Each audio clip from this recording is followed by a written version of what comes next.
Muy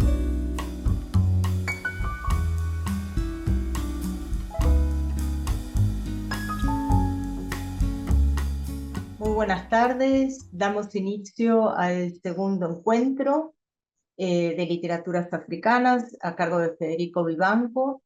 Vamos a hoy, una vez más, volver a presentarlo para quienes quizá en la primera reunión no pudieron estar o se conectaron un poco más tarde.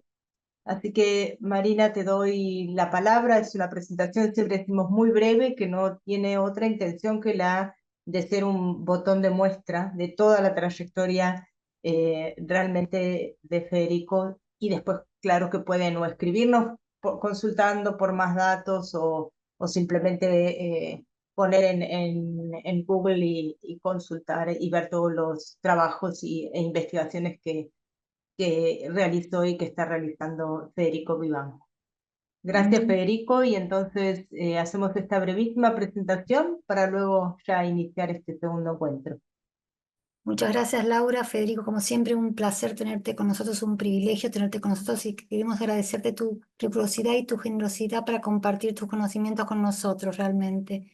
Bueno, Federico Vivanco es graduado en estudios ingleses por la UNED en España y posee un máster en educación. Actualmente se encuentra finalizando el doctorado de estudios literarios centrado en la literatura africana de expresión inglesa en la Universidad de Málaga. Es antólogo, editor, y traductor de ellas también cuentan, primera antología de relatos cortos y poesía angloafricana.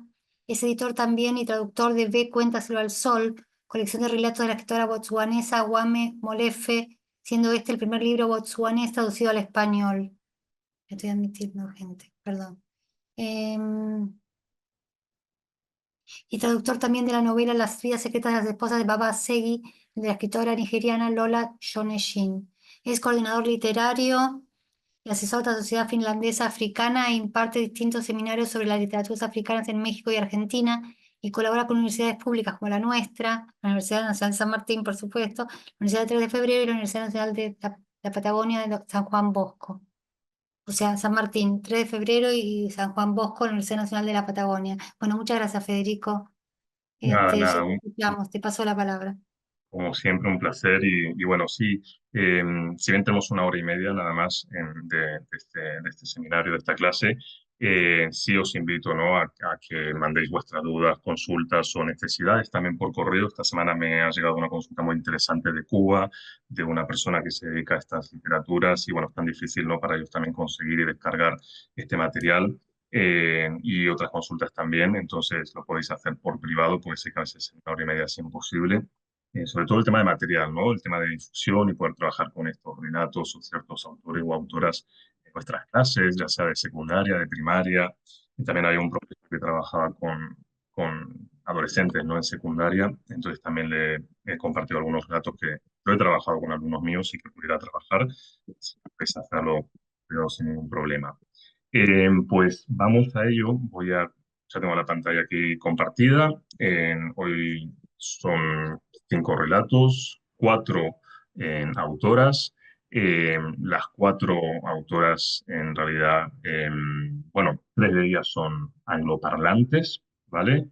Excepto Edwidge Reinetro, que es de Costa de Marfil, que es una escritora eh, francófona de expresión francesa, pero su relato tiene algo muy particular porque ella lo escribió cuando estaba viviendo en Londres, así que lo ha escrito en inglés. Yo esto realmente no lo sabía, me enteré por su editora, que es la que me ofreció el relato y a quien le pedí permiso a que les jurado, pero ella misma me comentó que si bien es una escritora francófona, el relato, ¿vale? Cásate con un blanco está escrito en inglés, lo he traducido al francés y a posteriori en español.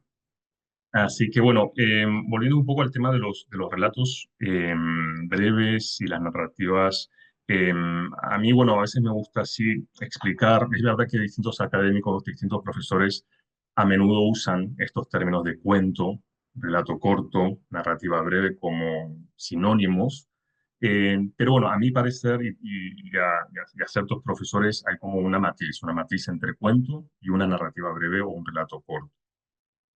Os explico brevemente, ¿no?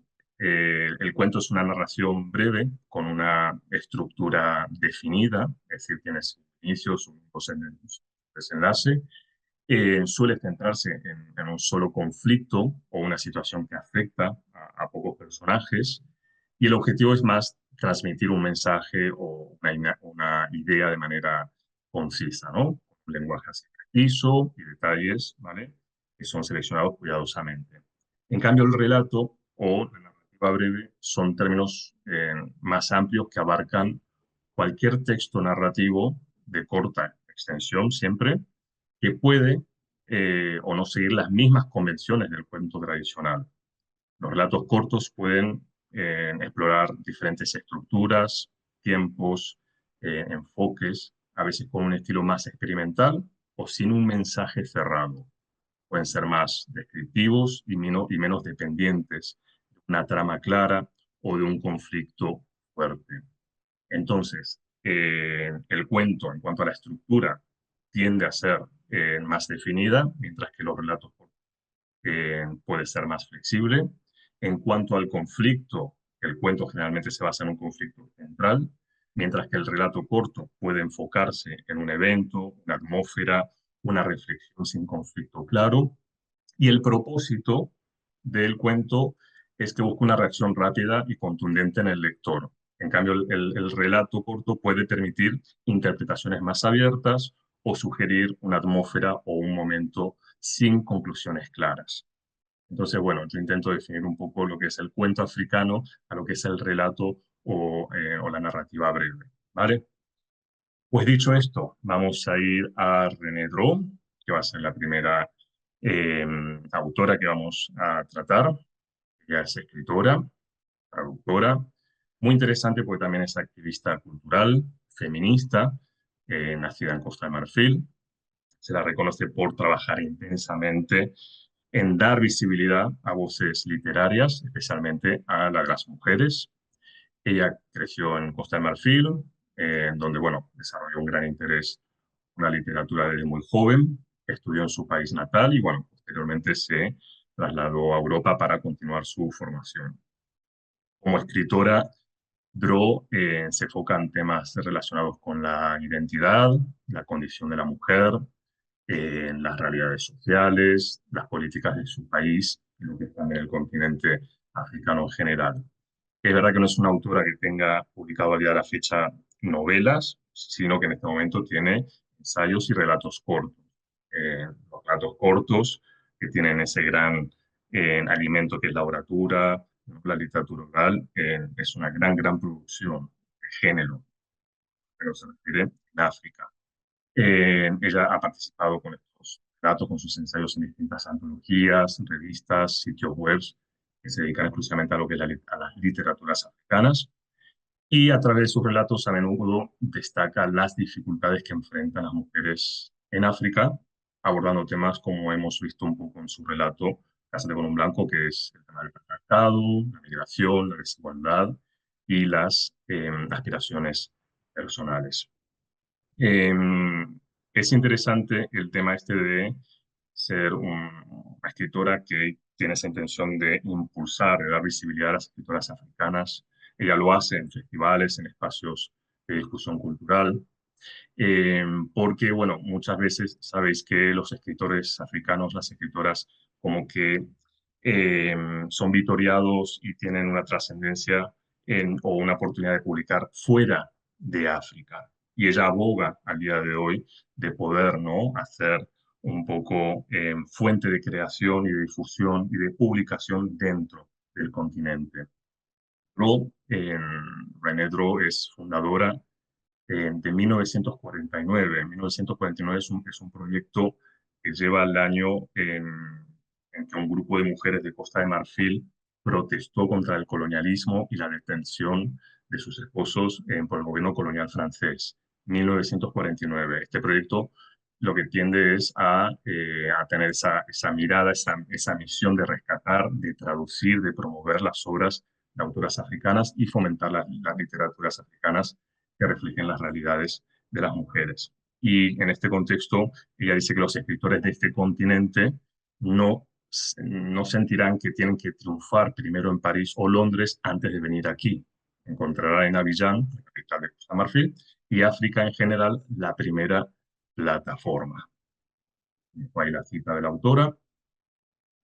Ella, bueno, como os comentaba, ha publicado en distintas antologías, como The Valentine's Day, la antología de 2015. África 39 es una antología muy, muy, muy conocida, porque aquí ha reunido a distintos autores y autoras menores de 39 años. Uno de los relatos están recogidos en esta antología. Y después New Daughters of Africa es también una antología muy popular, sí, en África y fuera de ella, sobre todo en Estados Unidos, de Margaret Batse.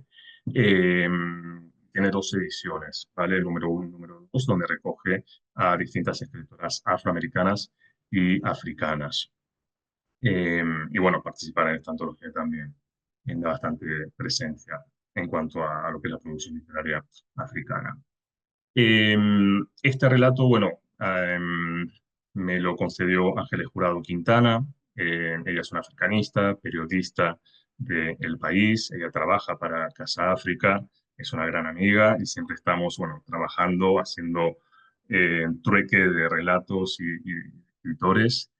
Eh, se publicó en el 2019 en una antología que se llama 12 relatos urbanos, 12 voces africanas. Muestran una imagen un poco distinta a lo que es el África rural, sino que son todos relatos donde se les invitó a los autores africanos a escribir sobre distintos escenarios urbanos. Y bueno, este relato pertenece a esta antología. Es una antología que, bueno, se puede conseguir en Baile del Sol, que es la editorial, o por Amazon, ¿vale? Entonces, bueno, este mismo relato también se publicó el año pasado en 2709 Books. Esta es la primera y única editorial ebook, ¿vale? Africana. Es decir, es una editorial que publica únicamente autoras y autores africanos en formato ebook. Nació hace 10 años, por eso ellas lanzaron esta antología que se llama Africanas, para festejar estos 10 años de la creación de esta editorial. Y bueno, también este relato de Cásate con un Blanco está compilado en esta antología.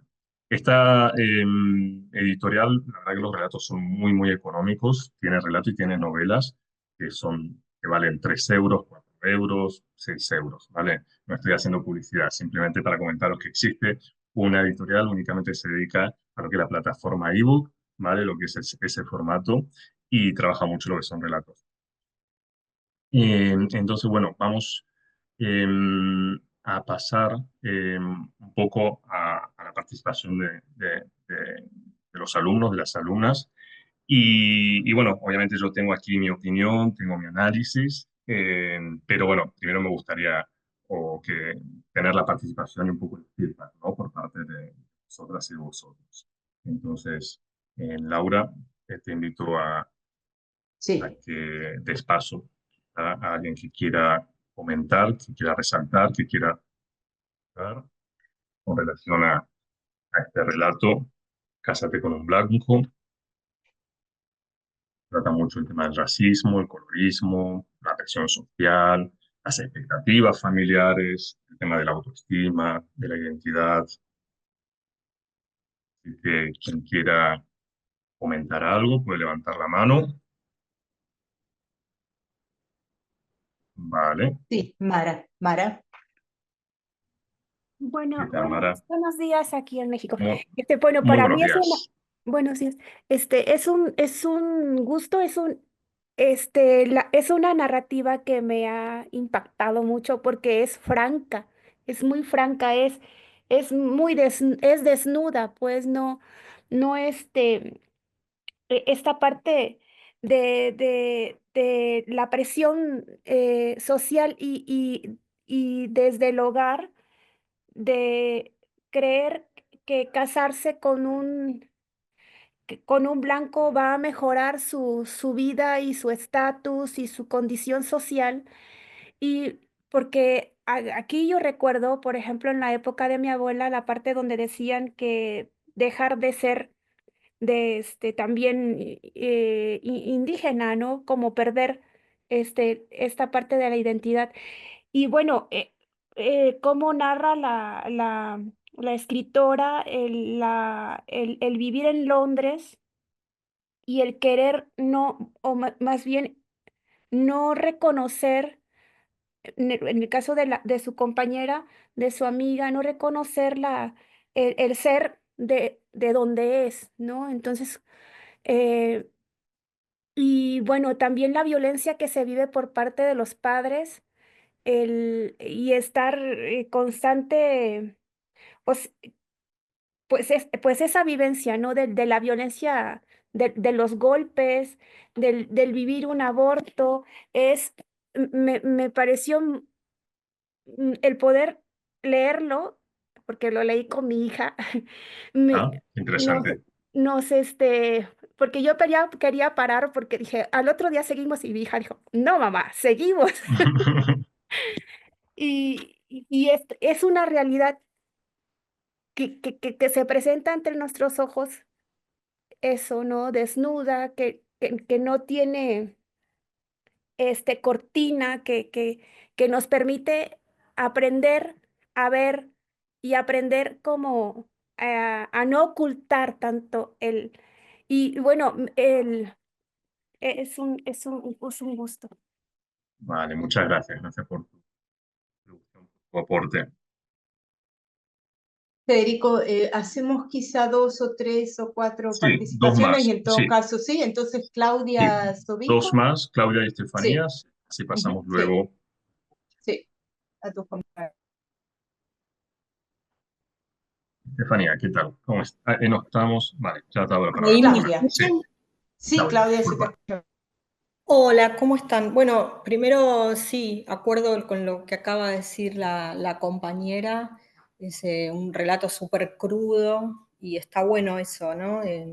Que se pueda relatar de esa manera y que podamos escucharlo. También sentía desde nuestra Latinoamérica, ¿no? También muchos puntos en común, en esto como la violencia estructural se mete dentro de las familias, incluso de padres a hijos.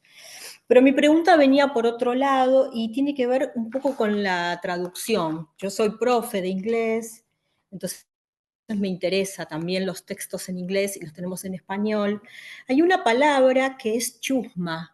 Ah, Cuando vale, las dos muy bien. amigas, ¿viste? Las Mira, dos amigas que relata y Judy, cuando una dice, no, bueno, a los hombres blancos, a los británicos, no le gustamos nosotras porque tenemos las caderas muy anchas, y ella dice, bueno, tendrías que verlos en mi país.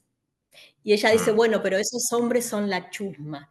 Y desde vale. Argentina la chusma es otra cosa, ¿no? El chusma acá, por lo menos en Argentina, es la persona que le Cotilla. Mm. interesa la vida ajena, ¿viste? Como el curioso que quiere saber todo. Pero acá se refiere a otra cosa, se refiere a los varones, yo creo que está hablando un poco del turismo sexual, ¿no? De esos hombres Bueno, que van a buscar a esas mujeres. claro, el tema es que yo cuando releí el texto vi la palabra chusma y digo, esto lo van a preguntar porque chusma aquí en España, y bueno, Estefanía eh, puede dar fe de ello, aquí es como golfo, golfa, es algo de bajo nivel, es como muy Ajá, barrial, ordinario, ¿vale?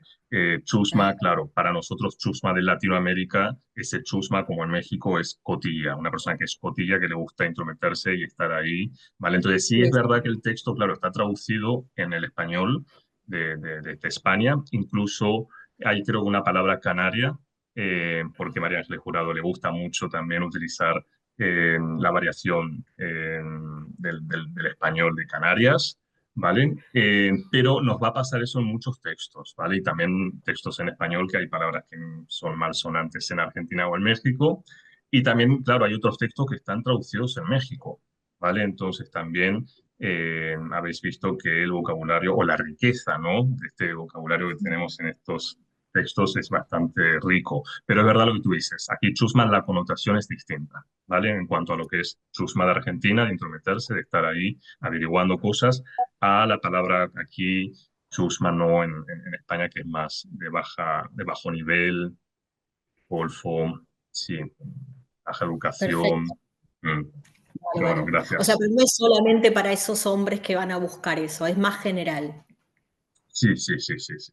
más general. Bien. Perdón, Federico, Dale, ¿y muchas sabes cuál Sí, era el gracias. original agrega. en inglés? Hablando de esto, el original, va, el que tradujeron al inglés, ¿qué palabra era? ¿Tenés idea? No. Será gossip, No, porque en no inglés tengo sería el texto. gossip. Posiblemente será gossip, posiblemente sea Claro, gossip, gossip countable, claro. contable. Pero Pero, no pe- sé, pero el tema es que gossip vendría a ser como el chusma, ¿vale? claro, En Argentina. Entonces no claro, tengo por el eso. texto, pero aquí yo creo que en inglés será como common. Alguien que es Ah, common, ¿vale? claro, En claro. España, ¿vale? Imagínate. Algo vulgar, sí, algo que es vulgar. Pero no tengo el texto original, sí. Bueno, en el Estefanía, mismo, sí, perdón, Estefanía y agrego solo para no desviarlo, Mara agrega que en México también, bueno, como se difundió en aquella época con la serie del Chavo del Ocho, que también aparecía ese término de chusma, chusma, chusma. exacto, exacto. Así Pero que bueno, muchas gracias, Claudia, sí, por sí, ese tu, agregado. sí, como traductora, sí ha detectado esa diferencia. Pasamos a Sí, Estefanía, que es la última, si luego sí, podemos pasar al próximo relato. ¿Qué tal, Estefanía? Un placer verte, observarte por aquí. No se oye, enciende tu micrófono, no se no te se oye, oye, ¿eh? Ah, tampoco. mm. Ahí, sé qué habrá pasado con el sonido. Fíjate en Zoom que hay una parte donde tienes que activar el sonido, creo que es a la izquierda. Eh, bueno, ahora está silenciada. Eh, Quizá Federico aprovechamos hasta que arregla su conexión, sí, leer solo el comentario de María Rosa, que es breve. vale, cuéntame, sí. Discurso literario muy directo, sin metáforas ni giros simbólicos, conmueve sin golpes bajos. El final plantea un giro grande e inesperado en pocas oraciones. Sí, sí. Es un relato que sirve como crítica, ¿no? A las estructuras también coloniales, que aunque hoy históricamente están superadas, siguen todavía afectando, ¿no? La mentalidad de las personas. Y bueno, obviamente la narrativa también muestra cómo estos efectos, ¿no? Del colonialismo perduran todavía en lo que son las expectativas de lo que impone la sociedad, refuerza la idea de ciertos valores que están asociados a lo blanco, a lo europeo, lo que es ser superior. Está el tema del prestigio, ¿vale? Por estar unido a una persona blanca. Está también el tema de la exotificación y el tema del orientalismo, ¿no? Que analizó tanto Edward Said. Entonces, bueno, es un texto escueto en primera persona bueno, que da mucha información, que se nos escapa, la verdad, el tema del tiempo. Habla también sobre los libaneses, sobre esta pequeña comunidad, en cómo se considera también, ¿no? Como grupo social aparte, ¿vale? Entonces, bueno, me encantaría poder extender un poco más el análisis, pero bueno, lo interesante es a poder daros estos 5 relatos, leerlos en casa, ¿vale? Acercarnos un poquito a estos textos. Entonces, bueno, vamos, con relación también, voy a minimizar aquí el tema de esto. Os voy a dejar también, porque me pasó algo muy interesante y algo que está trabajando mucho las autoras de la tercera generación, es el tema del color, ¿vale? El tema que abordan el tema del color de piel, donde esto lógicamente impacta, ¿no? En lo que es la identidad, el racismo, la percepción de la belleza. Entonces os dejo aquí un poco de bibliografía que trata el tema del colorismo, el tema del prestigio, ¿no? De ser blanco o de ser mestizo. Entonces, bueno, Chimamanda Adichie con Americana y su relato, bueno, personaje principal que es Gemelu, otra autora es Tsitsi Dangaremba, que hoy la tenemos en un relato que es La Carta, que ya, bueno, lo que es de la condición nerviosa, si bien el foco no es el tema del color de piel, sí se ve aquí cómo la autora aborda un poco lo que es la colonización y cómo las jerarquías raciales impactan en la autoimagen de los personajes. Bueno, Lola Jonegin, que es la vida secreta de las esposas de Baba Segui, donde hay una competencia entre las esposas y de manera sutil el color de piel y la percepción, ¿no? de belleza influyen en una dinámica familiar. Warsanshire, que la podéis encontrar en internet, en Amazon, que es una gran poetisa de Somalia. con esa lucha interna y externa, también con relación a lo que es el color de piel y la identidad racial. Y luego Involvement, ¿vale? Que es Behold the Dreamers, que está sí traducida al catalán, ¿vale? Está traducida al portugués, incluso al coreano, ¿vale? A muchas lenguas y no está traducida al español en este momento, ¿vale? Entonces os dejo ahí un poco de bibliografía para aquellas personas que están interesadas con la identidad y el color. Así que bueno, vamos a Federico, pasar sí, a... te Sí, interrumpo solo un minuto, no más que eso, sí, solo sí, sí, leo el comentario de Estefanía y después, bueno, por estaban supuesto. con su mano levantada Ana y Gabriela. Si te parece, ¿crees que hagamos 5 preguntas y pasamos, es decir, de cada autora 5 llegamos? El tema es que, bueno, depende un poco O la muy extensión, justo ¿no? de las preguntas. Si yo Sí, voy tomando el dale, tiempo, sí, porque es dale. verdad que podríamos estar una hora hablando de cada Sí, relato. no, Hay por eso muchísima hacemos, información. sí, Por eso, como sí, que, bueno, yo prefería daros 5 dale. relatos y poder, Y sí, pero después, perfecto, sí. sí, sí, pero Entonces bueno, cualquier... podemos, sí, podemos en realidad, disculpen la improvisación, cambiar de idea, en tanto que los chats los podemos leer todos. Entonces, si quieren, léanlos eh, y seguimos con la próxima autora, si les parece bien, porque es algo que está público, es decir, que todos pueden leerlo, ¿sí? Mm. Obviamente yo puedo recortar, ¿no? En las próximas sesiones, en vez de hacer 5 relatos, hacer 3. Dale, Pero bueno, yo hoy más o menos he programado unos 20 minutos por relato, ¿sí? Por hora más o menos. Entonces, bueno, sí, como somos tantos en la sala, podríamos estar toda la tarde aquí hablando sobre ellos. Pues bueno, pasamos a Tsitsi Dangaremba. Creo que de las 4 autoras que tenemos hoy es la autora más prolífica, la más representativa en cuanto a lo que son las literaturas de la primera generación. Es la primera autora en Zimbabue en publicar una obra en inglés. Ella nació en Bulawayo, en Zimbabue, a finales de los años 50. Bulawayo es la segunda ciudad más grande de Zimbabue tras la capital, que es Harare. Garemba es escritora, cineasta, es un referente del feminismo en África. Su intención es plasmar la realidad social de su país y lo expresa a través de diferentes plataformas sí, que puede ser tanto la literatura como el cine. Ella parte de su infancia lo pasó en Inglaterra, ahí es donde terminó sus estudios, pero luego, bueno, los continuó en Mutare, en Zimbabue. Luego regresó a Inglaterra, donde estudió medicina en Cambridge, y bueno, debido al racismo y a la soledad que ella vivía en Inglaterra, decidió volver a Zimbabue unos meses antes de estallar la guerra y la independencia de su país, y terminó estudiando psicología en la Universidad de Zimbabue. Empezó a trabajar en una redacción que le aportó las destrezas necesarias para abocarse a lo que es la escritura, y es cuando empieza su andadura en el teatro. Escribió y dirigió incluso en algunas obras eh, teatrales que estaban basadas también en relatos cortos. En 1985 ella publica el relato que hoy vamos a analizar, que vamos a hablar, que es La Carta, y casi 3 años después de esta publicación, ella publica lo que es su icónica novela Condiciones Nerviosas.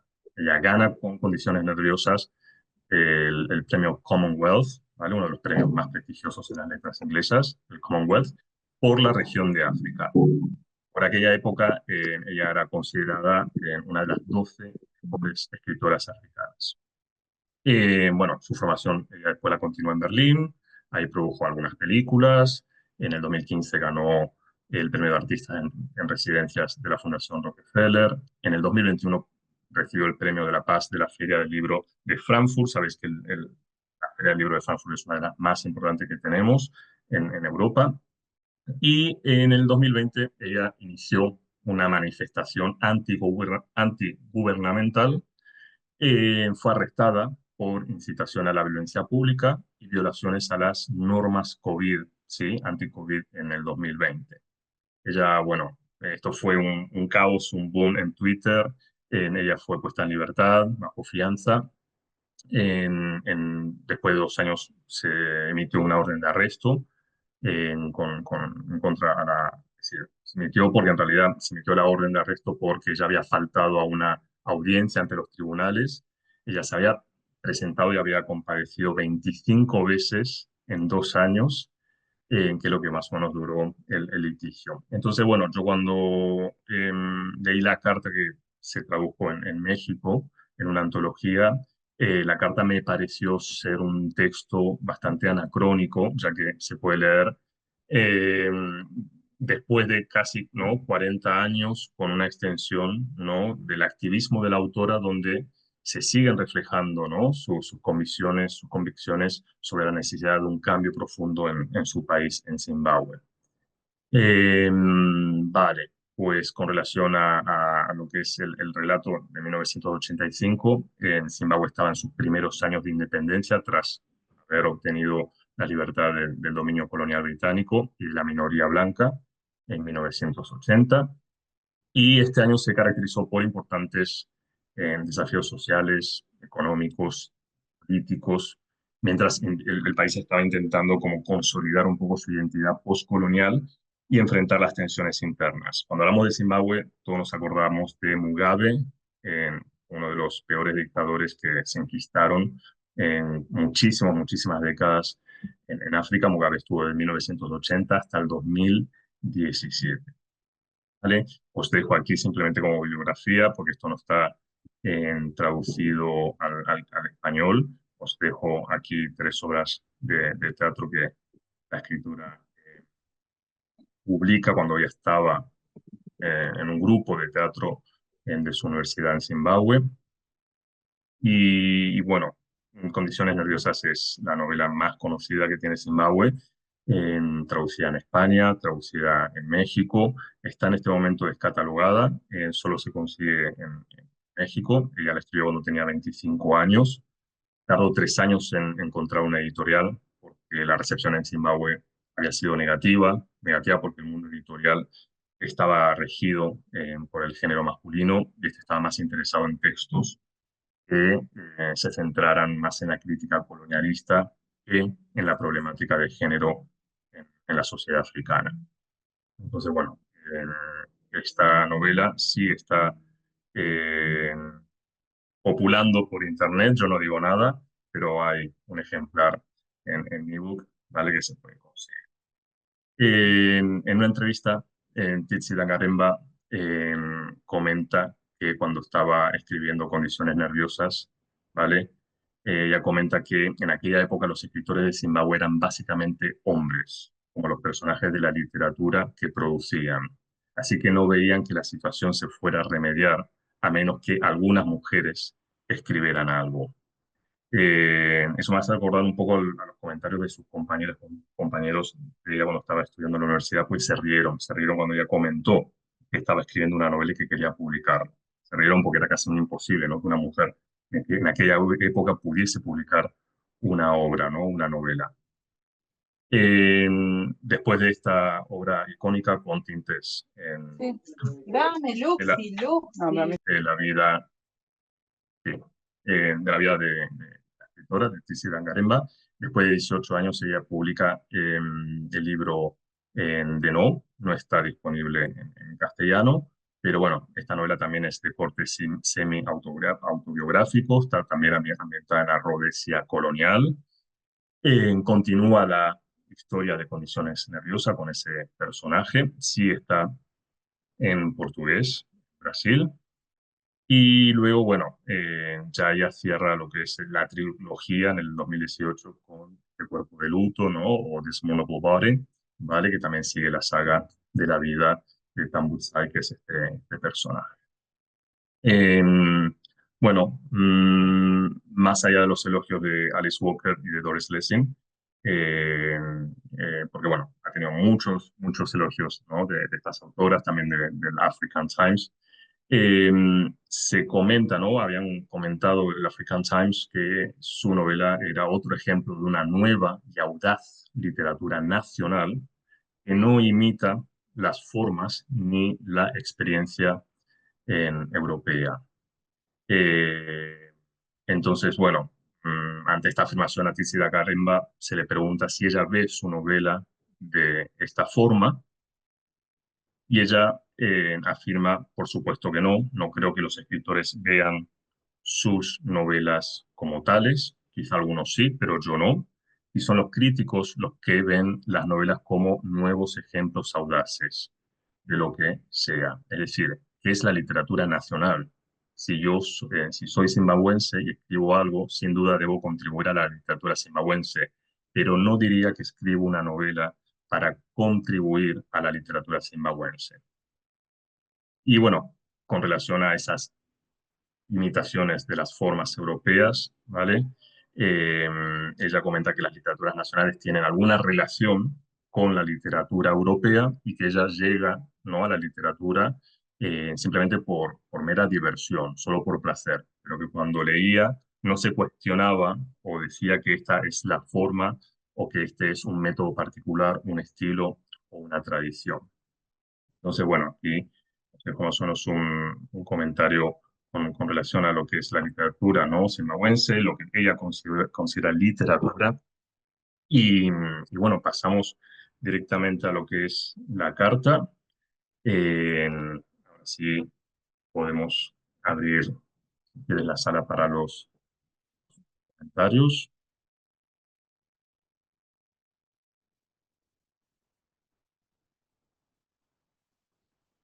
El relato es completamente distinto a los relatos que estábamos viendo, ¿no?, del África occidental. Ya estamos en lo que es el África austral y era lo que comentaba en la primera clase, ¿no?, que el contexto histórico, el tema del apartheid, va lógicamente a afectar no solamente a la literatura, sino también, ¿no?, a sus propios autores, a esa producción.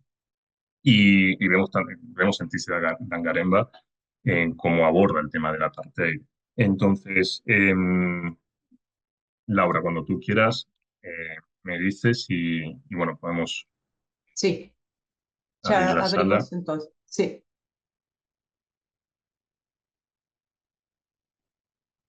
Si alguien quiere comentar algo, si quiere levantar la mano. No sé si os resultó difícil quizá este Ahí, relato o Alejandra, sí. Alejandra situarlo. Velasco, adelante. Vale. Alejandra, ¿qué tal? Sí. ¿Cómo estás? Muy buenas tardes.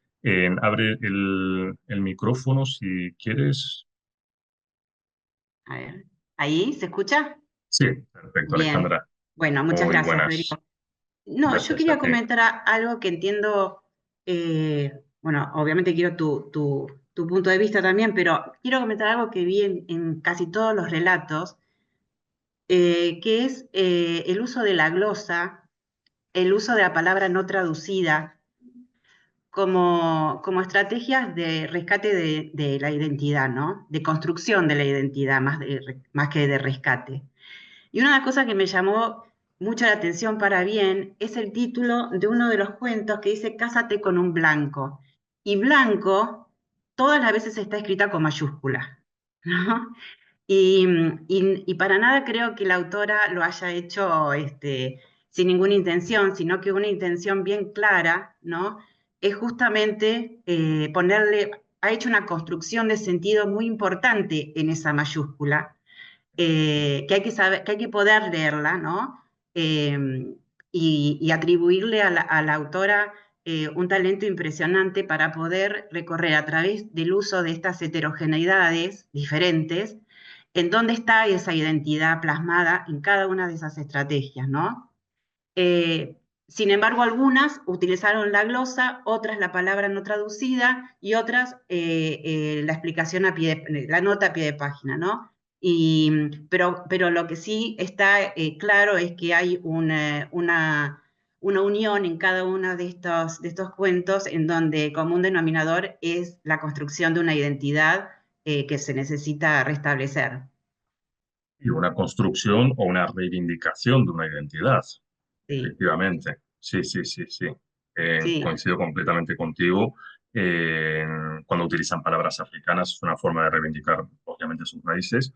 O aquí la autora utiliza la palabra, no sé, bosa, que vendría a ser como boss, ¿no? En African, ¿no? Para decir el jefe, ¿vale? Y la utiliza en African, porque tiene ese peso, esa connotación, ¿vale? La vamos a utilizar en African. Entonces, lo que tú justamente indicas, el tema de reivindicar, ¿no?, las raíces, en el tema de la construcción identitaria o también como denuncia, ¿no? Cuando estamos Exacto. utilizando ciertas palabras que utilizan los borders. Sí, Como un canal de enunciación, ¿no? exacto, exacto. Sí, así que muy, muy Gracias. interesante. Y es una de las cosas que más me interesan lingüísticamente hablando, ¿no? De estas literaturas, ¿no? Porque subyace, ¿no? Es lo que tú hablas, esa Exacto. B, ¿no? Esa B larga, como dicen en Argentina, esa B en mayúscula, dice mucho, ¿vale? Exactamente, exactamente. O sea, la reivindicación desde no solamente, bueno, desde una voz que se pueda escuchar y ser visible, sino también desde la lingüística, ¿no? O sea, Mm, de qué manera podemos no solamente ver, sino visibilizar a través de los distintos canales de enunciación. muy buena aportación. Sí, sí, sí, totalmente. Muchas gracias, Gracias, Alejandra. gracias, Fede. Gracias. A ti. Gracias, Alejandro. Alejandra, perdón. Muchas gracias. Sí. ¿Alguien más que quiera comentar algo? Sí, Gabriela. ¿Qué tal, Gabriela? Sí, ¿qué tal, Tardes. profe? Bueno, más que nada en este relato en particular, bueno, en realidad como el resto, se puede ver, bueno, la mujer africana como hasta triplemente oprimida, es decir, primero desde mujer, segundo desde la etnia o el color, eh, y tercero bajo una colonia, ¿no? Y si uno sigue analizando, quizás se pueden encontrar miles de vértices, digamos, para analizar. Y en cuanto a la glosa, como decía recién la compañera, en este relato en particular aparece, por ejemplo, palabras como, bueno, no sé si bors. Bueno, yo tuve que buscar algunas porque la verdad que no sabía qué hacía referencia, si bien no pone, por ejemplo, en mayúscula, pero sí en cursiva, en minúscula y lo repite hasta el último, ¿no? Eso también, bueno, tiene un significado en cuanto a, bueno, el análisis en este caso del léxico. Y otra cosa que me llama la atención, quizás también en el resto en las autoras en sí, es que si bien salen de su país para quizás hacer una carrera universitaria, el hecho de regresar, como de repatriarse, eso también dice mucho acerca de una literatura también como, no sé si de denuncia, pero al mismo tiempo de volver, ¿sí? El hecho de volver, de dar otra oportunidad, incluso en la carta, al final perdón, en el Cásate con Nombre Blanco, Sí. al final ese hecho de volver quizás también a un tinte quizás autobiográfico, de volver y darse una oportunidad ya con otra mirada, digamos, pero bueno, eso más que nada. Sí, justo Tsitsi Dangarema podía haberse quedado en Inglaterra y podía haberse quedado en Europa y haber triunfado en Alemania con sus películas, pero ella decidió volver a Zimbabue eh, por su país, pero sobre todo por el tema de la literatura. También lo podría haber hecho en Ro, de haberse quedado en Inglaterra, pero regresa, ¿no? A su país para promocionar las letras y así lo han hecho muchísimas autoras. Pero es importante, sí, recalcar esa parte, ¿no? Que han tenido la opción, pero han decidido no Ujú. en luchar y regresar.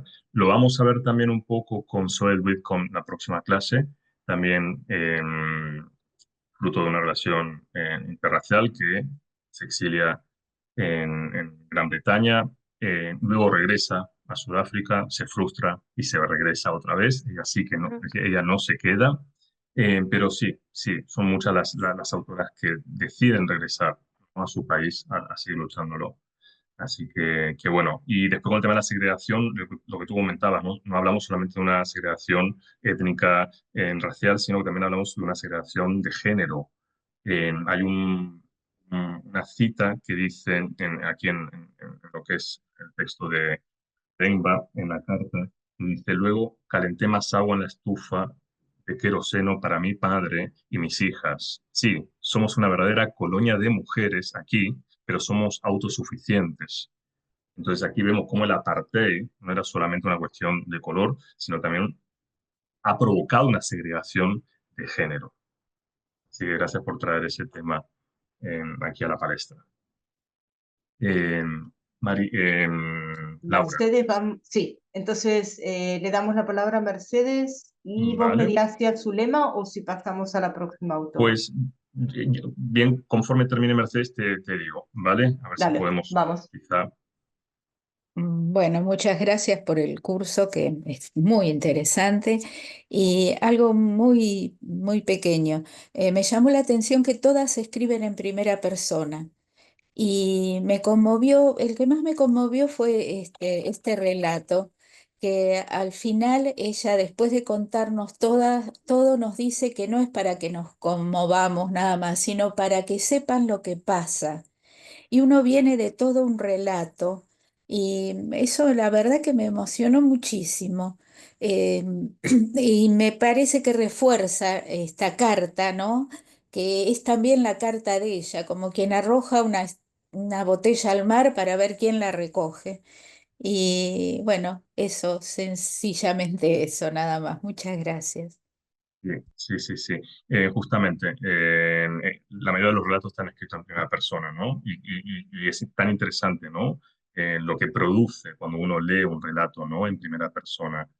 Se vuelve incluso más realista, pero como también tú has comentado, estos relatos intentan tener un tinte esperanzador, ¿no? Al final, lo que pasa con la Estrella de mi campamento y intentan no reproducir quizás ese dramatismo, ¿no? Esa forma de estereotipar, ¿no? A África.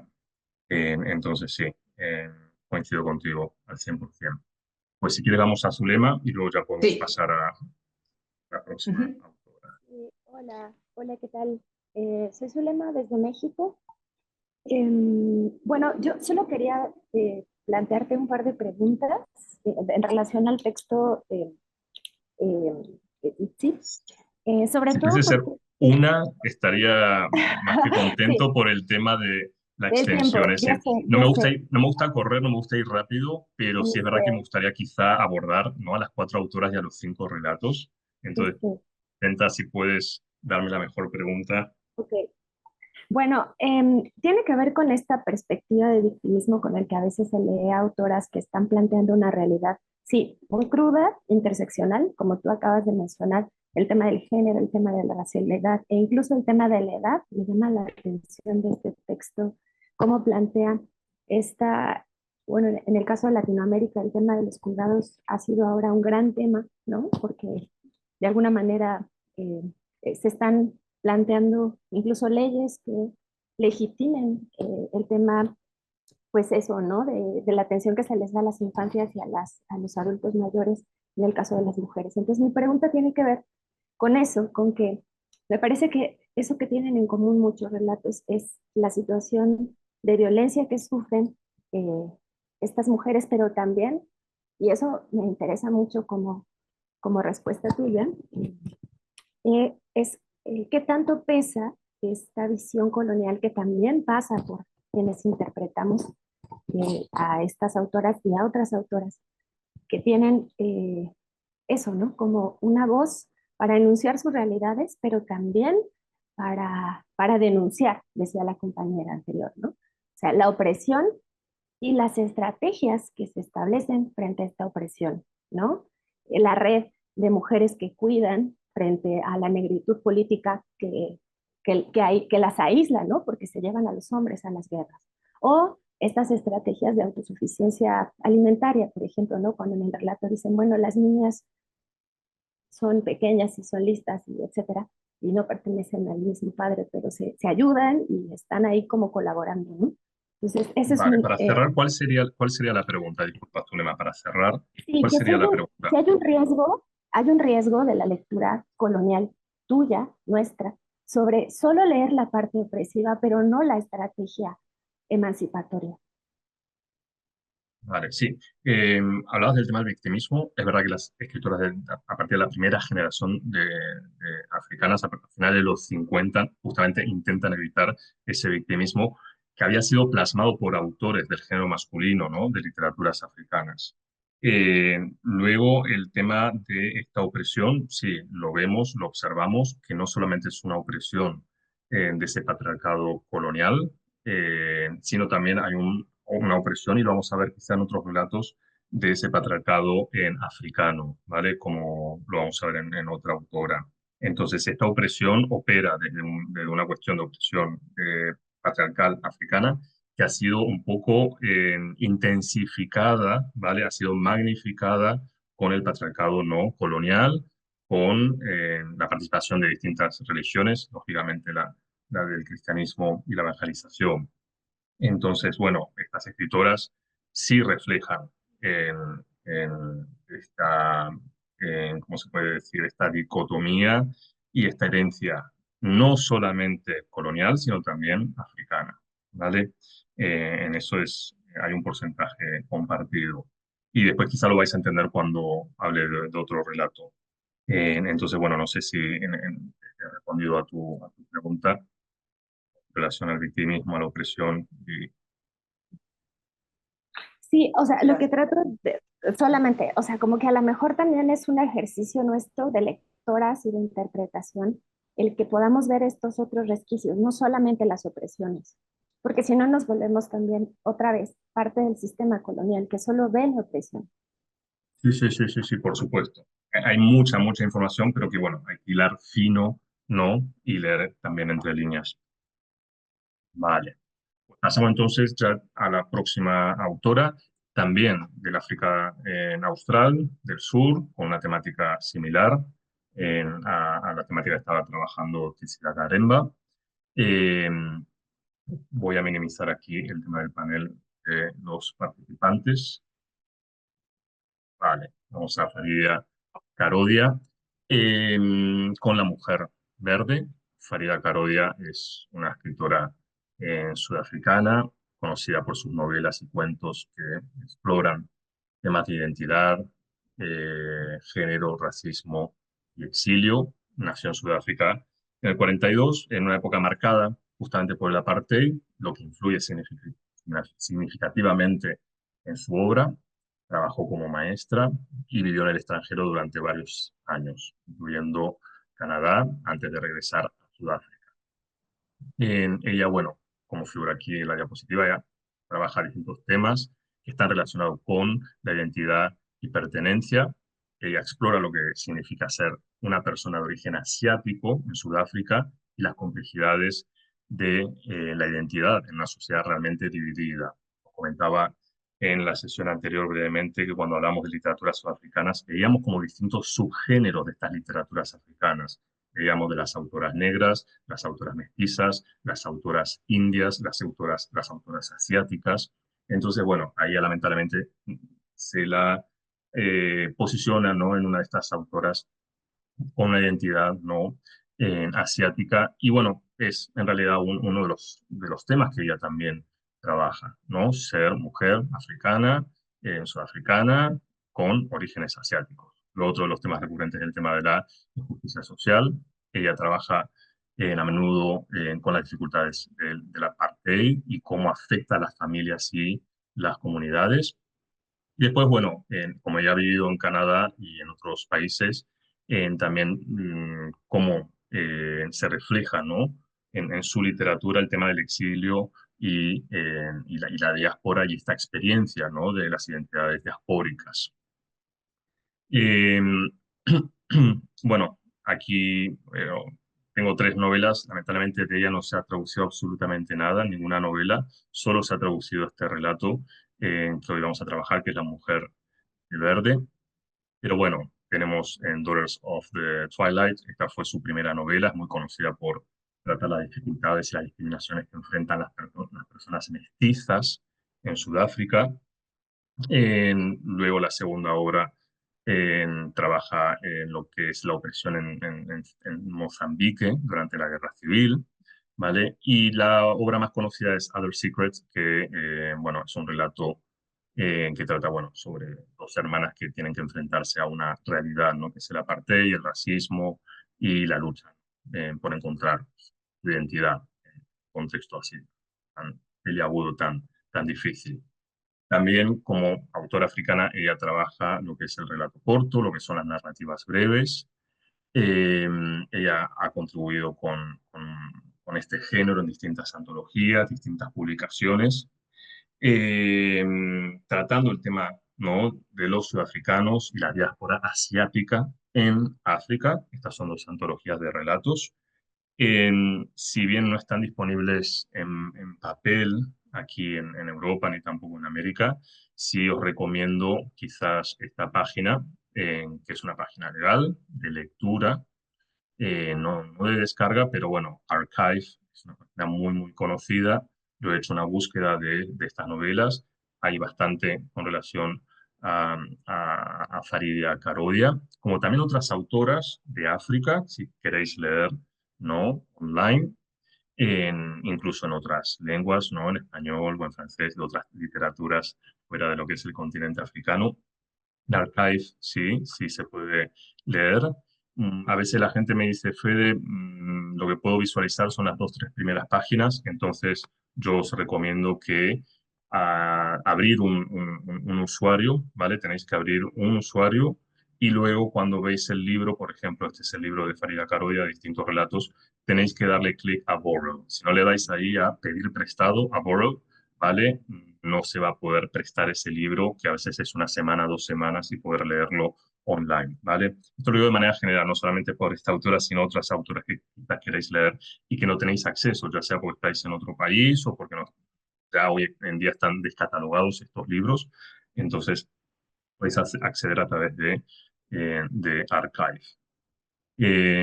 Pues muy bien. Dicho esto, bueno, lo que os comentaba, aquí nos encontramos con una Sudáfrica con una provisión de las relaciones interraciales que fue impuesta formalmente a través del apartheid, es decir, entre 1948 y 1994. Durante este periodo se establecieron varias leyes que prohibieron y castigaron las relaciones interraciales y algunas de las más destacadas fue la Ley de Prohibición de Matrimonios Mixtos de 1949 que prohibía específicamente los matrimonios entre personas blancas y personas de otras etnias o linajes o diferencias fenotípicas, porque voy a intentar evitar, ¿no? Utilizar la palabra raza, porque bueno, sabéis que raza no es más que una construcción social y no biológica. Y al año siguiente, en el 1950, la primera hablaba sobre los matrimonios. Aquí era ya la ley de inmoralidad de los años 50, que esta ley ya completaba lo que era la provisión de matrimonios interraciales y extendía esto a las relaciones sexuales, ¿vale? Que eran catalogadas como inmorales o indecentes. Persona blanca y persona africana o persona india o de color. Bueno, estas leyes fueron parte de un esfuerzo sistemático para mantener, ¿no? Lo que ya conocemos, la pureza de la gente blanca en Sudáfrica y evitar la mezcla entre etnias o linajes. Era visto como una amenaza, ¿no? por el régimen del apartheid. Luego estas leyes se abolieron a medida que el apartheid empezó a desmoronarse, ¿no? A desmontarse en los años 80. Y en 1985, bueno, se revocaron tanto la ley de prohibición de matrimonio mixto como la ley de inmoralidad, ¿vale? Entonces, abrimos ya la sala por si queréis comentar sobre la mujer verde. Quien quiera levantar la mano, es decir, comentar algo, levantar la mano. Este maravilloso encuentro, ¿no? De 2 amigas de la infancia, una casada con el viceprimer ministro. Súper interesante este relato. Y un contexto completamente distinto, ¿no? De las autoras del África Austral con las del África Oriental y el África Occidental. No sé si alguien quiere dar algo. Es un poquito extenso, el más extenso de la clase. Sí, Ana, Ana ¿qué Viña. tal, Ana? Muy buenas tardes. Hola, ¿cómo están? Quería nombrar algo que me llamó la atención en este relato, pero creo que es transversal a los 4 que leímos, y es el papel del cuerpo femenino como espacio de narración. Eh, Como que adquiere una centralidad significativa en el que no solamente es como el soporte de la subjetividad de estos personajes, sino también como ese lugar de lucha, de resistencia. Me llamó la atención en este relato todo el énfasis con el tema, por ejemplo, del cabello, que aparecía sobre todo en la comparación con otros personajes. Aparece un personaje que es una mujer rubia y empiezan a marcar todas estas cuestiones con el cuerpo, que también lo vemos en otros, con el tema de las caderas, por ejemplo. Y bueno, ahora con lo que nombras también con relación a las prohibiciones, a la sexualidad, que esto está presente y constante en todas estas autoras. Eh, y sobre todo ese giro final con el tema de la muerte del personaje, pero también desde el lugar de la locura y el delirio, que también es un componente común que empiezan a aparecer en algunos relatos femeninos, de personajes femeninos, también como ese lugar de, em, no sé, la locura también como ese lugar en el que puede pensarse como también de revelación, ¿no? Hay algo ahí, pienso, no sé, en Laura Restrepo, justamente con el delirio, comparando con cuestiones latinoamericanas. Pero bueno, me quedé sobre todo en ese tema del cuerpo y de cómo aparece.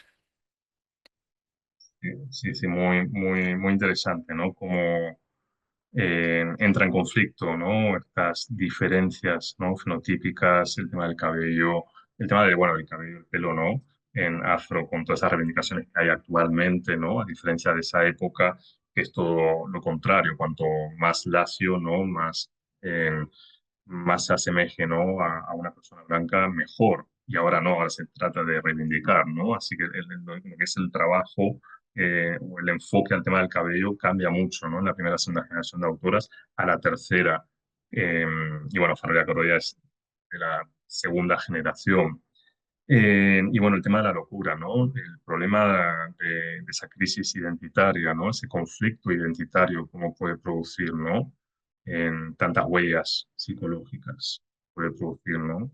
La locura que a veces la locura es como un personaje extra que tenemos en las literaturas, un personaje eh, maravilloso, pero también aterrador. Eh, Así que bueno, gracias por tu aportación y el tema del cuerpo femenino, ¿no? Que también vemos en algunos relatos en lo que es la exotificación, la cosificación del cuerpo, ¿sí? La sexualización del cuerpo femenino. Y bueno, pasamos Sí. a la próxima Alejandra persona. sí, Alejandra, y les recuerdo que vayan leyendo los comentarios en el chat que acompañan a los comentarios de quienes hablan, ¿eh? Sí, Sí, no, breve, simplemente y breve, en relación con esto último, es interesante, creo que está en uno de los cuentos, pero dice, me he convertido en un individuo político, ¿no? Y a mí me llamó mucho la atención porque, digamos, esta autora lo explicita, pero en realidad en todos los cuentos la mujer está como un agente social de cambio y como un individuo político desde lo, digamos, desde lo más eminente hasta lo más simbólico, ¿no? Desde cómo la mujer lentamente y a través de determinadas estrategias, y esto que recién decían, ¿no? Como ese cuerpo, ¿no? Como ese lugar de batalla, el cuerpo como un lugar de batalla permanente, termina siendo ese agente político y de cambio, ¿no? Simplemente eso. Sí, sí, sí, el individuo político, ¿no? Que luego comenta que en mi país eso significa genocidio. A posteriori comenta la autora. Sí. No sé si alguien más quiere hacer algún comentario relacionado a la mujer de verde. en el chat dice Caro, sentí la indiferencia ante esa muerte, recalcado en negrita, casi como si no hubiese existido. Ya, ya. Y justo comenta, ¿no? Hay una parte en el texto que dice, mi pasado está muerto, Alice. Nadie sabe, ni siquiera Johan, ¿vale? Su esposo, ¿vale? Mi pasado está muerto y justamente con esa muerte, ¿no? Ahora su presente también, es decir, su vida está muerta, ¿vale? Por haber sido fruto, ¿no? De una relación interracial no permitida. Entonces, sí, no solo su pasado. Mm. Mercedes. Mm. A mí me quedó flotando como una muerte dudosa. No sé ¿Eso? si la encerraron porque realmente estaba trastornada o como un castigo, ¿no? Me quedó flotando esa idea. Mm. Sí, sí, sí, me hace un poco acordar, ¿no? a la literatura americana, ¿no? De aquellas mujeres del ático, son encerradas, ¿no? O sea, con una depresión posparto, o por estar adelantadas, ¿no? A su época. Pero no, yo no lo he leído así, pero bueno, no está mal, no está mal buscarle ahí un segundo final, ¿no? De que hay que encerrarla, ¿no? Para que nos revele que tiene un alto porcentaje, ¿no? De sangre negra, puede ser, o buscarle ahí un segundo final. El marido No era lo había un leído. político, no sé, porque Sí, es la desconfianza. sí, sí, sí, sí, hay que acallar, lógicamente, hay que acallar cierta información. Sí, sí, sí, puede ser, puede ser. Gracias, porque ahí abres también otra posibilidad de final, muy interesante. No sé si alguien quiere Sí, comentar algo Marina más. hace referencia al valor simbólico del color verde. Mm, Sí, sí, sí, el color verde, ¿no? ¿Qué es el color verde? ¿Qué será, no? ¿Cómo lo habéis interpretado? No, por eso digo que puede tener varias interpretaciones, asociado a la naturaleza, asociado a la cultura, asociado a varias cosas, ¿no? Pero no es un color porque sí me parece, ¿no? A la espiritualidad, etcétera, Mm, a lo místico. Me a parece lo que hay que andar místico. en esto, hay que andar en el color verde. ¿Por qué verde el vestido verde? ¿Por qué? ¿No? Me Sí, sí, parece. no sí, sí, yo pensaba en lo místico también, y no posicionarse ni en lo blanco ni en lo negro, Ujú, sí, en lo que no tiene, ¿no? ujú. En lo acromático. Si alguien le ha dado alguna otra interpretación al color verde, no tan llamativo en la ropa de esta Ujú. mujer. Si alguien quiere comentar algo, ya sea con relación a misticismo del color verde. Aquí en el chat Agrega dice María Marina. Rosa que en la cultura, claro, popular el verde significa también la esperanza. Claro, sí, sí. No quería decirlo porque era una frase un poco trillada. Ah, Lo había pensado, sí, sí, la esperanza, ¿no? Que sí puede ser también, ¿no? Esta mujer que ha y tenido que elegir y muere su madre, ¿no? Muere su madre blanca y luego se aparta, ¿no? De su padre durante décadas y cambia su vida, ¿no? Tiene que rechazar todo lo negro y a su padre y estar con el viceprimer ministro, ¿no? De su país. Qué precio alto, ¿no? Tengo que pagar. Yo no puedo leer el chat, porque la verdad que entre lo que voy tomando nota de lo que dicen los participantes, las participantes, es Es más imposible o poder leer el chat, menos, sí, pero va en esa dirección, ¿no? Dice, se acerca a lo natural, a la vida. Y mm, luego Zulema agrega que pensó en la bandera de Sudáfrica, el verde en línea que divide los múltiples colores del resto. también. Pero bueno, el verde de Sudáfrica se refiere a lo que hablaba Marina, ¿no? El tema de la naturaleza. ujú. Así que bueno, si no tenéis nada que comentar, podemos pasar ya directamente, nos vamos a Uganda, ¿sí? Sí, Nos vamos con dos relatos. Eh, Aquí tenía de Uganda. Vale. Eh, no sé si se llega a ver aquí de Uganda, ¿vale? Este es un escritor ugandés, es considerado el padre de la literatura ugandesa. Okot Bitek también desarrolla mucho lo que es el inglés de Makerere, lo que es el inglés que se empieza a desarrollar, ¿no? Como lengua de transmisión académica en la universidad en Uganda. Esta es la canción de la Wino, bueno, es una obra de arte, es una poesía con un gran enfoque de género. Se publicó en Málaga y bueno, solo se puede conseguir si uno se mete en Málaga y lo pide por correo, ¿sí? Correo tradicional. Y es una versión bilingüe, pero bueno, en realidad lo que quería comentaros a vosotros era que, bueno, que este autor es Acholi, ¿vale?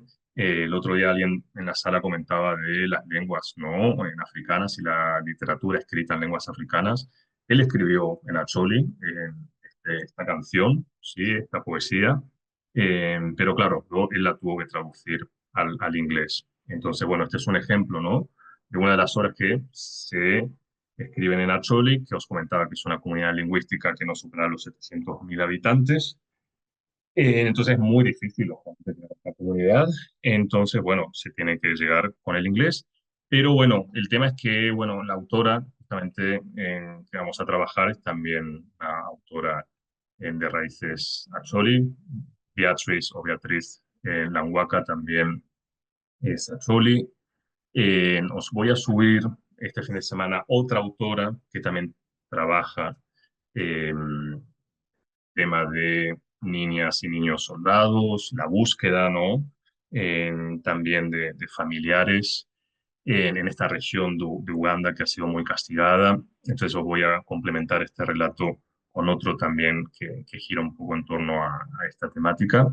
Los temas, bueno, principales de Beatriz es, la Huaca es el impacto de la guerra en la niñez. La autora utiliza, bueno, lo que es la perspectiva de una niña para mostrar cómo los niños se ven afectados por la guerra, que es bueno, esta vulnerabilidad, inocencia, ¿no?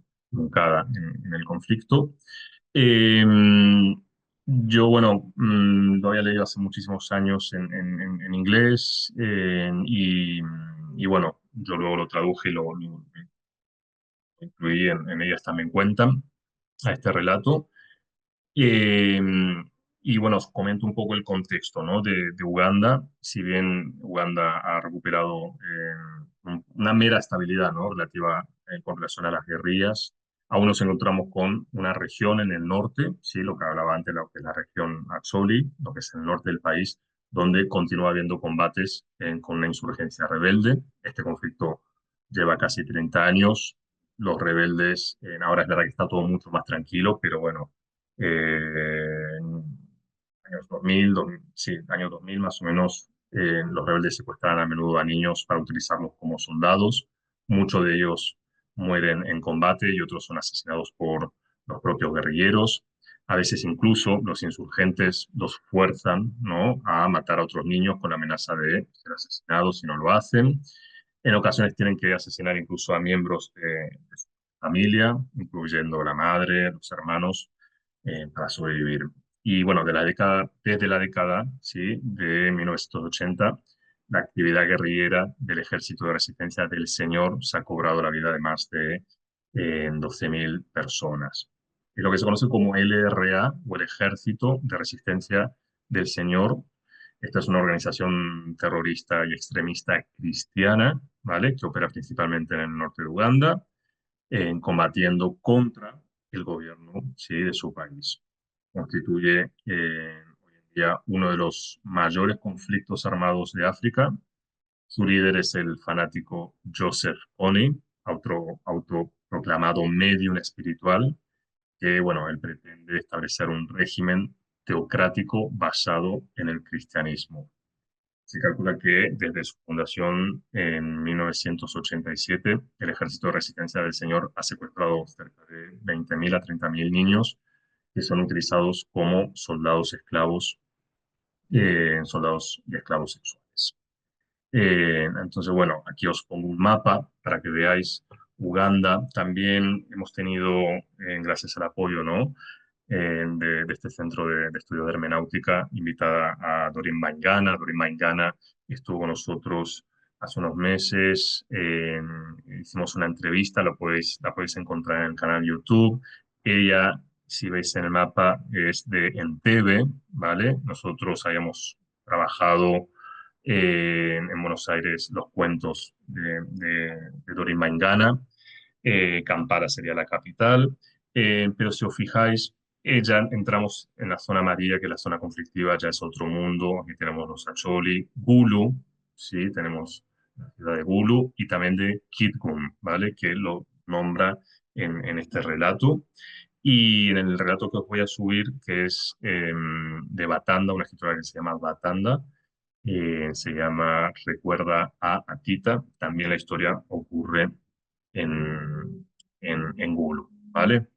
Entonces, bueno, con relación a lo que es la literatura de niños, ¿no? en contextos bélicos, tenéis aquí una peli en Netflix que es Beasts of No Nations, que bueno, está basada en un escritor nigeriano Iguala.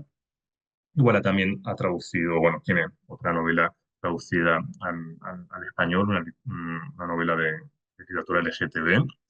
Y luego también tenemos en Alá no está obligado, se había traducido en España, está descatalogado, pero bueno, en México sí está, gracias a la editorial Elefanta.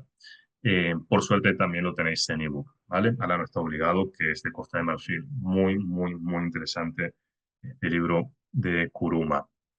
Bueno, todo el mundo conoce a Gael Fayet, o muchos conocen Petit Pays o Pequeño País, que también está en la película, que bueno, si bien no se centra, ¿no? en lo que es niño soldado, él sí tiene que exiliarse por el conflicto que había en Ruanda y Burundi. Luego tenemos, bueno, conocéis muy bien lo que son las chibok de Nigeria. Aquí tenemos a Hello Havila, que bueno, trata el tema de niñas secuestradas, niñas soldado.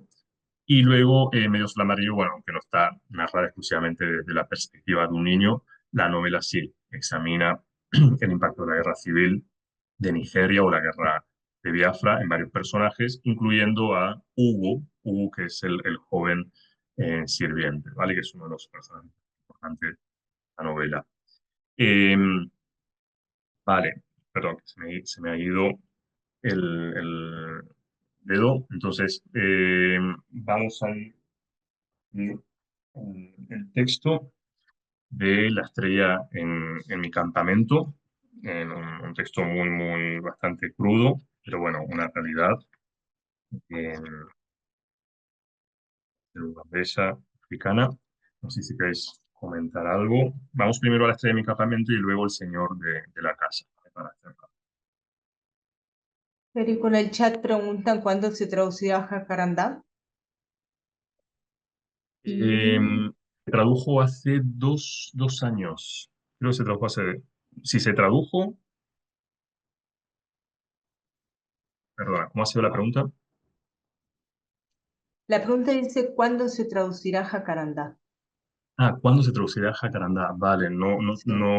pensé que era otro libro que El tenía libro la de palabra. Gael. El Vale, libro nuevo. Sí. no tengo ni idea. Eso ya lo que es tan,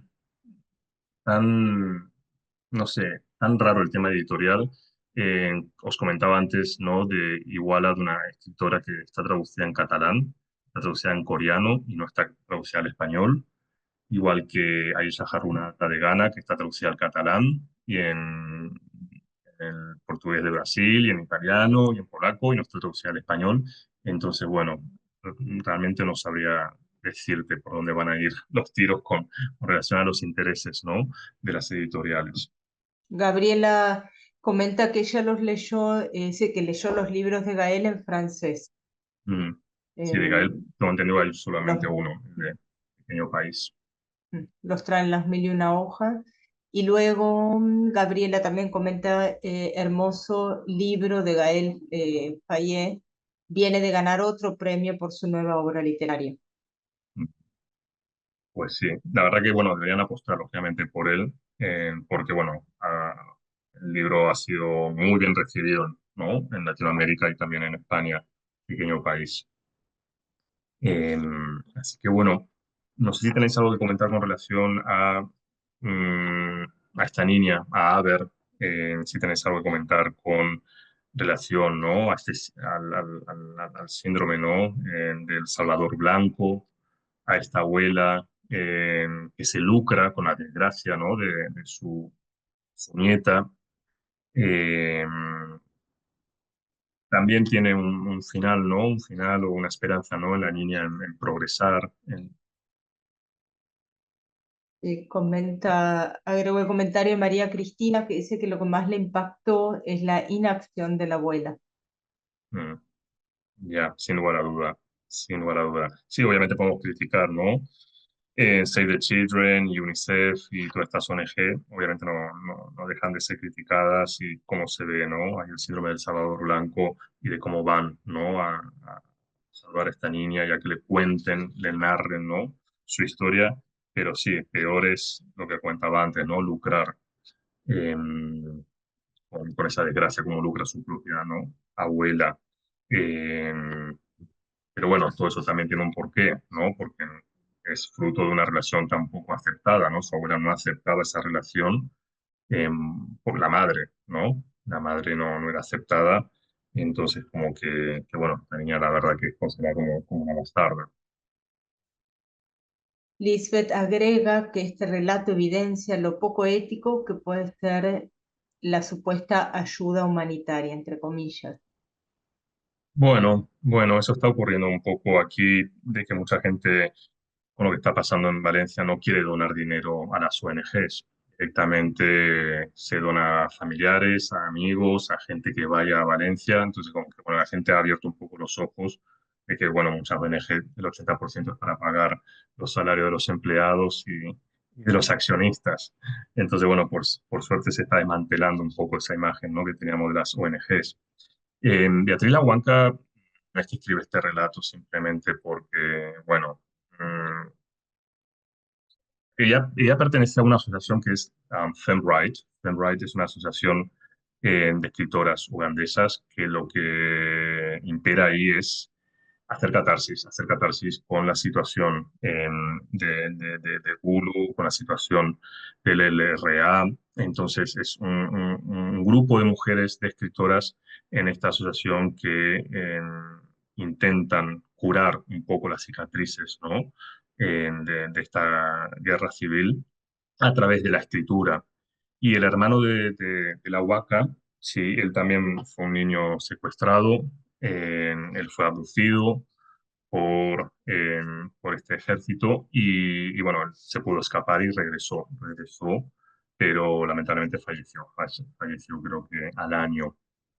Entonces, bueno, es una autora que quizá no es tan prolífica como otras autoras no africanas, pero ella sí tiene varios relatos eh, que trabajan el tema de la niñez, la cuestión bélica, y también una escritora que ha trabajado el tema LGTB, que hoy en día en Uganda está prohibido. Entonces, bueno, es plausible el trabajo que ella hace. Mercedes, si quieres abrir el micrófono. Sí, sí. Me impresionó mucho el tratamiento que hace de la lengua, acompañando estas dos versiones que tenía que tener la niña, ¿no? Que cuando ella hablaba de su intimidad le ponía el nombre que usaban en la aldea y después tenían que usar como un nombre más académico, por decirlo de algún Claro, modo, ¿no? Y lo mismo que pasaba con ella. Ella sufría en su idioma, pero frente a los otros tenía que plantear un distanciamiento. Es muy impresionante.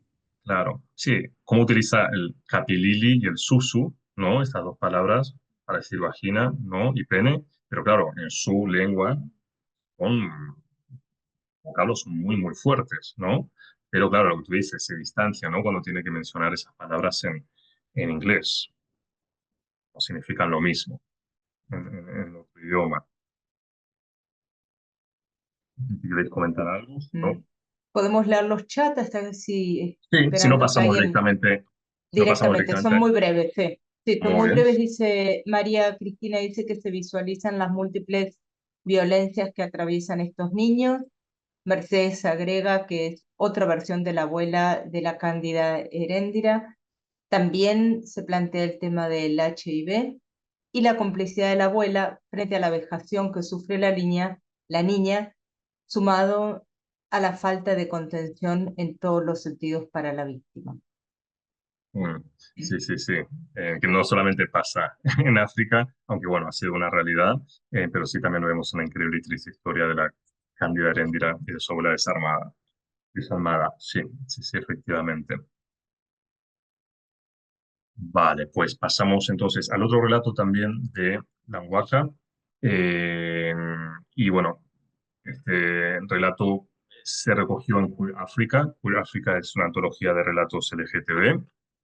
Y bueno, luego se tradujo este relato del Señor de la Casa y fue antologado en Los Deseos Afines. Es decir, Los Deseos Afines es la traducción de Queer África, ¿vale? En aquella época, 2014, quizá era bastante difícil traducir la palabra queer, ¿vale? Ahora la palabra queer es muy popular, ¿vale? Ya han pasado 10 años casi. Por eso, bueno, se utilizó lo que la traducción, bueno, utilizar, ¿no? Estos relatos como los deseos afines. Y bueno, yo recogí este relato de Beatriz Lahuanca de esta antología. Y bueno, no sé qué os representa para vosotros, ¿no? Aquí tenemos el señor de la casa. ¿Qué representa para vosotras, no?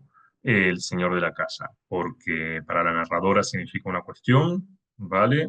Y para vosotros, ¿qué es el señor de la casa cuando leemos el título y luego de haber leído la obra? Podéis abrir el micrófono, ¿eh? Que no hay ningún problema. De dar paso. Ya Es algo lo así dicen a como, Chole, ¿no? Sí, Claudia. Pues, Perdón. es algo así como el ama de casa. vale, vale. Sí, el señor de la casa, pero algo de esa connotación, ¿no? Porque ella dice Ruwot Gang, que en lengua choli, ¿vale? Significa el señor de la casa, ¿vale? Pero para los hombres del pueblo, de este poblado, ¿no? De Alocolum, significa una cuestión y representa algo completamente distinto para la narradora. Entonces, ¿qué es el señor de la casa? Bueno, habla de la homosexualidad, Vale, ¿no? sí, Claro, claramente. pero vemos ahí Como el que tema. esta, claro, perdón, como a ver si entiendo bien, como que esta persona se ocupaba de actividades de la casa que supuestamente eran de mujer, Sí, ¿no? Para la mandatos, sociedad. sí, Claro, mandatos que eran de la mujer, como cortar la leña, y que él se ocupaba de esas actividades, por eso los varones lo rechazaban y el personaje, ¿no? La narradora al revés, como que le tenía cariño y decía, pero ¿por qué mi papá no hace estas cosas? claro. Voy a, Por eso, sí, sí, a ver si hay algún otro comentario con María Rosa. Está levantando la mano. Abra el micrófono porque no se oye, ¿eh? A ver, ahora, un segundito. Si puedes activar lo del micrófono. Yo no la veo a María Rosa, voy leyendo hasta que activa, Vale. dice Estefanía, Balducci, o de María, otro si no. modelo de masculinidad en general, la belleza del te convertiste en el látex del pueblo, el que trae la paz. Ya está. Ahora sí, María, ahora sí. Bueno, gracias. Para mí, el señor de la casa para los locales es el hombre, en el sentido tradicional. Yo tuve la sensación de que es el amo, el que debe ser atendido y respetado. Entonces, mi impresión es que a través del relato de las virtudes de este muchacho que lo hacen tan querible y a la vez tan sospechoso ante la mirada de los hombres del pueblo, la narradora lo reivindica como el señor de la casa. Eso es lo que yo interpreté. ¿Eh? Bien. Porque el señor de la casa es beber alcohol, es salir, Claro, no colaborar con los quehaceres de la claro. casa. Entonces, según estos mandatos sociales, el señor de la casa no es algo positivo, ¿no? No, no, no. Es Claro, el hombre en sentido negativo, ¿no? claro, exacto. Pero claro, para la narradora realmente dice, bueno, realmente dice, hoy eres para mí un héroe porque hiciste lo que querías hacer. Fuiste Mm, un Wolfgang, el señor de la casa, pero ¿por qué? Porque hacía las labores las mujeres. mm, Justamente lo contrario, ¿no? A lo que está visto, ¿no? Como algo bueno, ¿no? Por el poblado, es decir, recoger la sí, leña, sí. cocinar. Es decir, aquí mi pregunta iba a eso, ¿no? ¿Qué connotación tiene el señor de la casa, ¿no? En el poblado ante un mandato, ¿no? Social, ante una mirada, ¿no? Masculina y una mirada femenina. Así que bueno, gracias María Rosa por justamente comentar esto, ¿no? De el hombre ser atendido y el respetado. Eh, Lisbeth. Lisbeth, ya, Lisbeth. Hola, buenas tardes. Bueno, voy a comentar muy brevemente algo respecto a este cuento que Bueno, ya se ha dicho que transversalmente los cuentos que leímos para esta sesión hablan de cómo las mujeres o el cuerpo femenino se convierte en espacio de guerra, de conflicto, etcétera. Pero con este cuento es muy interesante porque nos da a entender que no es solo la mujer, sino todo lo que rodea a la feminidad, porque entonces, si bien este personaje también es un hombre, también va a ser, digamos, señalado, va a ser, sí, va a sufrir también porque tiene todas estas cualidades que le corresponden a las mujeres. Entonces, es como el espectro se amplía porque ya no es solo la mujer como con su cuerpo, sino todo lo que corresponde socialmente a la mujer ya va a ser negativo, ¿no?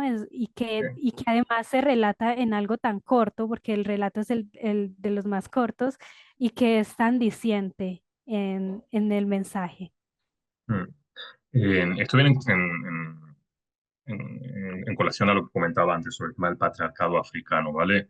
En muchas culturas africanas el patriarcado ha determinado que los hombres ocupen, ¿no?, distintas posiciones de liderazgo y toma de decisiones, tanto en lo familiar como en las comunidades, mientras que las mujeres en general asumían, ¿no?, asumen roles domésticos y de cuidado.